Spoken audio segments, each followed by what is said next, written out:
Hello student, today's topic is electric power. हमने electrical energy में पढ़ा था कि E equal to V into I into T, I square R T, V square R upon V square T upon R. Electrical energy मतलब heating effect of electric current.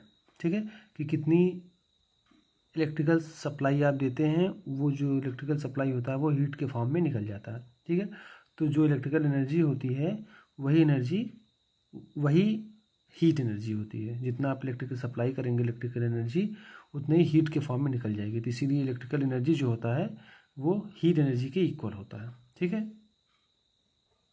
अब वो कोई भी इंस्ट्रूमेंट है या कोई भी अप्लायंस है, चाहे वो इलेक्ट्रिकल हीटर हो, चाहे वो इलेक्ट्रिकल आयरन हो, जितनी ज़्यादा तेज़ी से इलेक्ट्रिकल एनर्जी को कंज्यूम करेगा, डिसिपेट करेगा, उसकी पावर उतनी ज़्यादा होगी।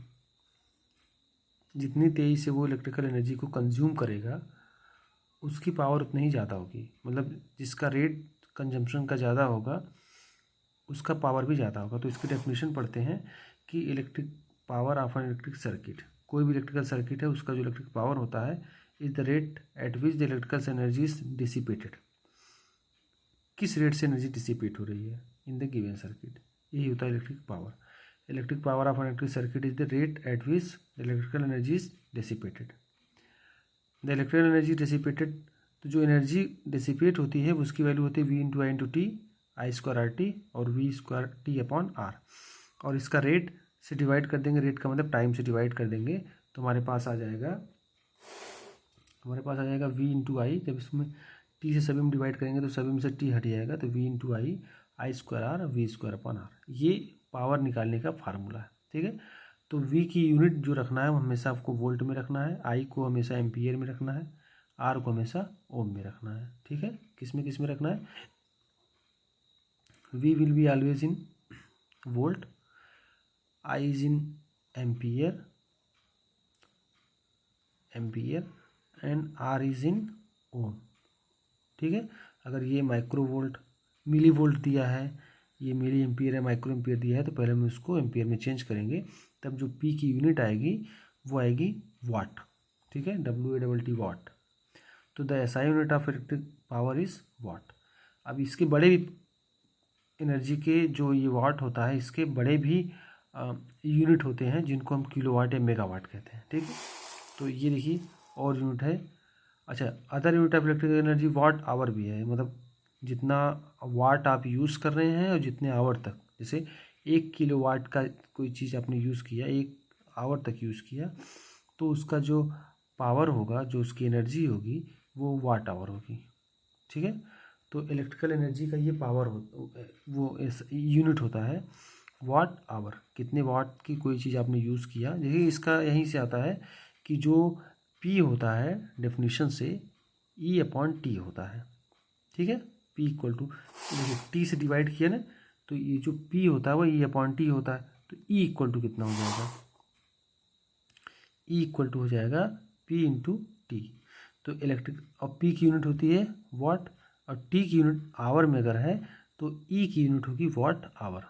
और वाट आवर का मतलब 1 वाट का चीज़, 1 वाट का कोई चीज़ आपने अगर 1 आवर तक यूज़ किया तो उसकी एनर्जी कितनी कंज्यूम होगी? 1 वाट आवर। ठीक है, अच्छा, the commercial unit of electrical energy is kilowatt hour. This is very important unit of electrical energy, kilowatt hour. ठीक, kilowatt hour and is known as unit, जिसको हम यूनिट भी कहते हैं। ठीक है, जैसे हमारे घरों में जो बिजली यूज़ होती है वो 1 यूनिट, 2 यूनिट, 3 यूनिट इस तरह से होती है। तो उस यूनिट का मतलब है कि 1 किलोवाट आवर, मतलब 1 किलोवाट का चीज़, 1 किलोवाट का चीज़ आप 1 आवर तक यूज़ करते हैं। ठीक है, 1 किलोवाट का चीज़ 1 आवर तक यूज़ करते हैं, तो आपने कितनी बिजली खर्च की? 1 यूनिट खर्च की। ठीक है, मतलब 1 यूनिट की इक्वल टू, यूनिट कहें या किलोवाट आवर कहें,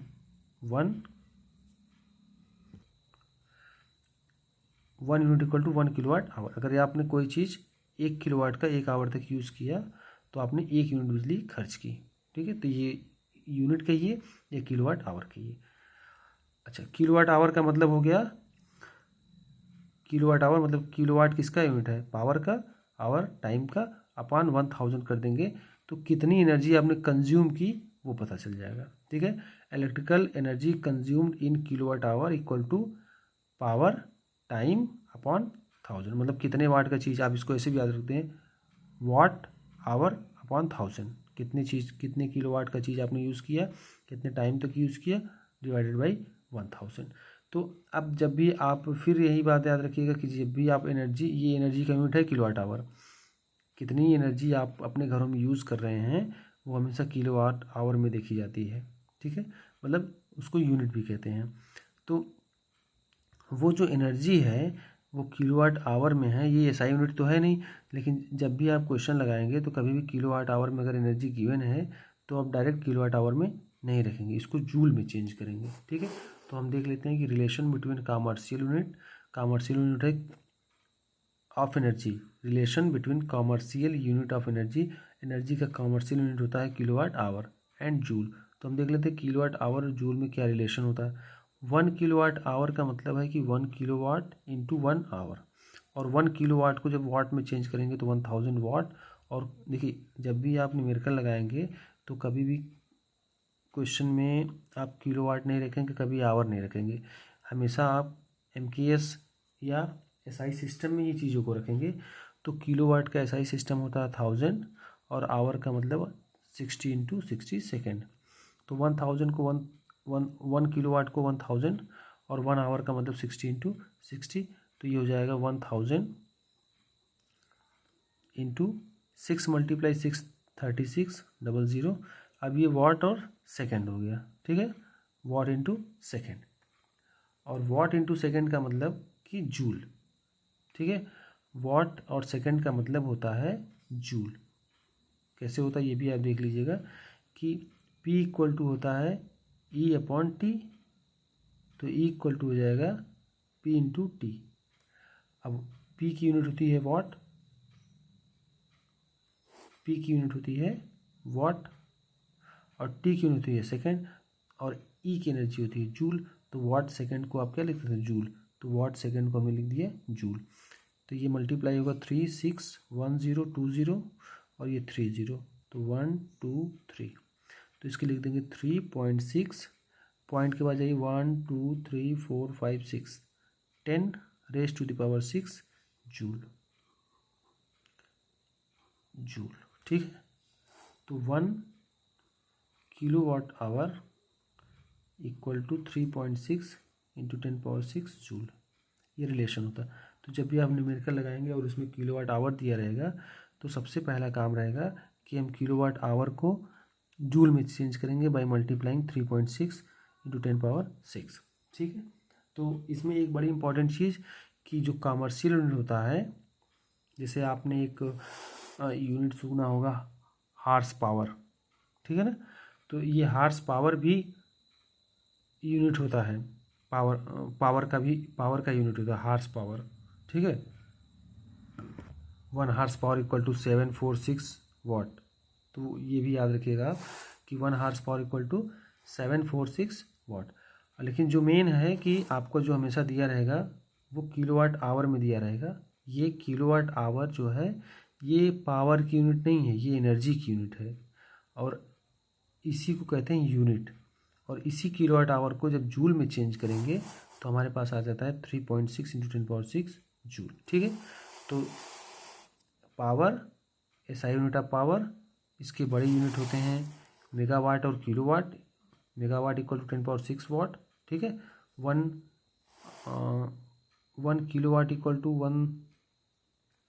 1 किलोवाट इक्वल टू 1000 वाट। ठीक है, यहाँ आप देख लीजिए the SI unit of electrical power is watt, other unit larger unit is kilowatt. जब आप पावर की यूनिट वाट होती है, लेकिन जैसे आपने सुना होगा कि कोई इलेक्ट्रिकल अप्लायंस है वो 2 किलोवाट का है, 3 किलोवाट का है। ठीक है, तो इसका मतलब कि जब हम उसको वाट में चेंज करेंगे तो हमें 1000 से मल्टीप्लाई करेगा। कोई चीज़ 3 किलोवाट का है तो अगर उसको वाट में चेंज करेंगे तो वो 3000 वाट का हो जाएगा। 1 किलोवाट का है तो उसको वाट में चेंज करेंगे तो हम उसको 1000 वाट बोलेंगे, ठीक है।